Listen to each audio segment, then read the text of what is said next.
अस्सलाम वालेकुम। उम्मीद करती हूँ कि आप सब लोग खैरियत से होंगे। मेरा नाम डॉक्टर मोमना है।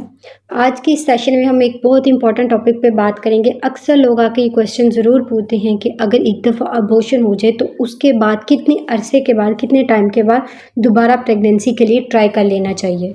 तो आज इस वीडियो में मैं आपको ये बताऊंगी कि जब एक दफ़ा हमल ज़ाया हो जाए तो उसके कितने ड्यूरेशन के बाद, कितने अरसे के बाद आपको एक स्पेसिफिक रेस्ट के बाद दोबारा से प्रेगनेंसी कंसीव कर लेनी चाहिए जो कि आपके लिए सेफ होगी। पहले मैं आपको बताती हूँ कि एबॉर्शन का मतलब ये है कि किसी कोई मेडिकल कंडीशन की वजह से या कोई भी ऐसी रीज़न की वजह से जो आपकी प्रेगनेंसी है वो कंटिन्यू नहीं रह सकी और जो आपका हमल है वो ज़ाया हो गया है। फिर इसके लिए आपने अपने डॉक्टर से मेडिसिन ली है या अपने डॉक्टर से सफाई करवाई है ताकि जो हमल का जो पीसीस थे जो आपकी बॉडी में रह गए उसको क्लियर किया जा सके।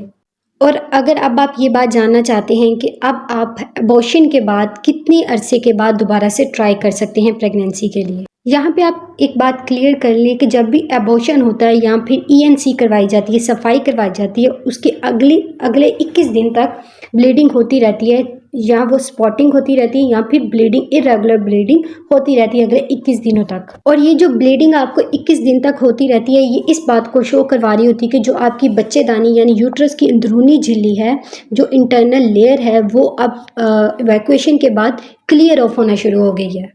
उसके अलावा प्रेगनेंसी होने की वजह से आपकी बॉडी में जितने भी हार्मोनल चेंजेस आई होते हैं या हार्मोन डिस्टर्ब हुए होते हैं, आपके हार्मोन कुछ ज़्यादा हुए होते हैं, कुछ कम हुए होते हैं, वो 21 दिन के अंदर अंदर वापस अपनी जगह में आना शुरू हो जाते हैं।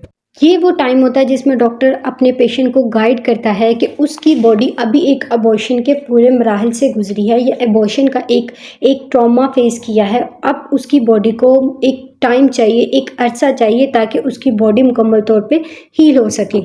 इसमें पेशेंट को ये गाइड किया जाता है कि आपने कुछ टाइम के लिए, कुछ अरसे के लिए रेस्ट लेना है ताकि आपकी बॉडी को एक रेस्ट मिले। और जो रेस्ट का जो ड्यूरेशन होता है वो 3 मंथ से 6 मंथ तक एक्सटेंड हो सकता है। सबसे इम्पॉर्टेंट चीज़ है कि आपने इस चीज़ को एक्सेप्ट करना है, इस चीज़ को कबूल करना है कि अगर आप 3 मंथ के अंदर खुद को रेडी महसूस करते हैं, आपको लगता है कि अब आप कंसीव कर सकते हैं, तो आप ये 3 मंथ के ड्यूरेशन के बाद यानी 3 मंथ के रेस्ट के बाद आप प्रेगनेंसी के लिए ट्राई कर सकते हैं। तो ये आपके लिए एक बिल्कुल प्रॉपर टाइम है, एक एग्जैक्ट टाइम है अगर आप कंसीव करना चाहते हैं।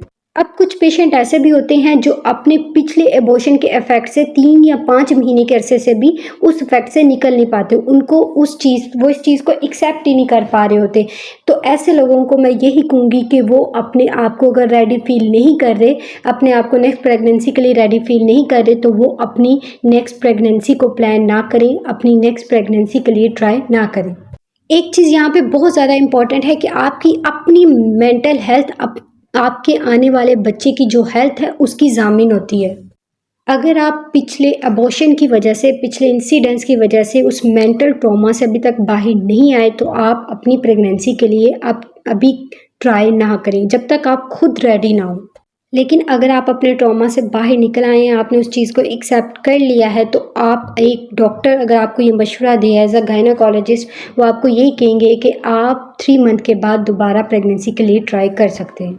यहाँ पे एक इम्पॉर्टेंट चीज़ ये है कि जब आप दोबारा प्रेगनेंसी के लिए ट्राई करना चाहते हैं तो उससे पहले आप अपने डॉक्टर से जाकर ज़रूर कंसल्ट करिए, क्योंकि डॉक्टर आपको कुछ ऐसी मेडिसिन प्रिस्क्राइब करता है जो आपकी हेल्दी प्रेगनेंसी के लिए, जो थ्रू आउट द प्रेगनेंसी आपके लिए हेल्पफुल होती हैं, जिसमें फॉलिक एसिड आ जाती है। फॉलिक एसिड एक ऐसी मेडिसिन है जिसके इस्तेमाल से बहुत से मसलों से बचा जा सकता है। उसके साथ आपके डॉक्टर आपको ये भी चीज़ गाइड करते हैं कि आपने कितने अरसे के बाद आके अपने डॉक्टर से कंसल्ट करना है या डॉक्टर से आके फॉलो अप करवाना है ताकि आपकी प्रेगनेंसी को कंफर्म किया जा सके और आपका जो एम्ब्रियो है वो जहाँ पे इम्प्लांट हुआ है उस प्रेगनेंसी की लोकेशन को भी अल्ट्रासाउंड के ज़रिए कंफर्म किया जा सके।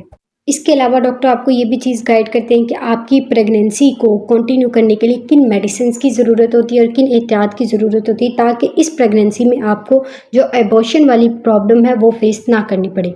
उम्मीद करती हूँ कि आज की ये वीडियो आपके लिए हेल्पफुल रही होगी। मैं बहुत ही अपने बिजी स्केड्यूल से टाइम निकाल के आपके लिए ये वीडियोस बनाती हूँ। अगर आप चाहते हैं कि मैं इस तरह की और वीडियोस बनाऊँ तो आप मेरे चैनल को सब्सक्राइब करें, मेरी वीडियोस को लाइक करें। अगर आपका इस वीडियो से रिलेटेड कोई भी क्वेश्चन है तो आप मुझसे कमेंट सेक्शन में पूछ सकते हैं। मिलते हैं नेक्स्ट वीडियो में, तब तक के लिए अल्लाह हाफिज़।